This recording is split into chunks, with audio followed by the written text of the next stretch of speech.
হিফাজত করতেই চাও তাহলে এই গাছের পাশে সুন্নাতের বেড়া লাগাইতে হয়। তা যদি না করো অবস্থাটা কেমন হয় করে দিলে 5 মিনিটের ব্যাপার।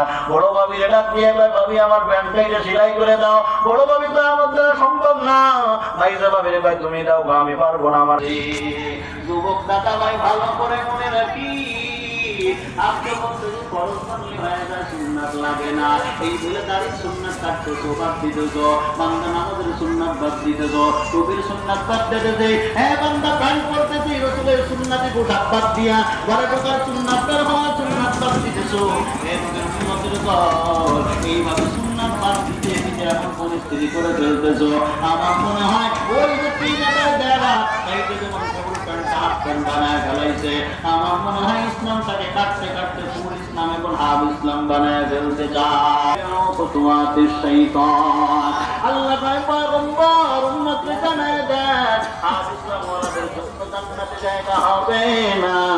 যদি কোনো মানুষ জান্নাতে জায়গা বরাদ্দ দিতে চাও, পুরো ইসলাম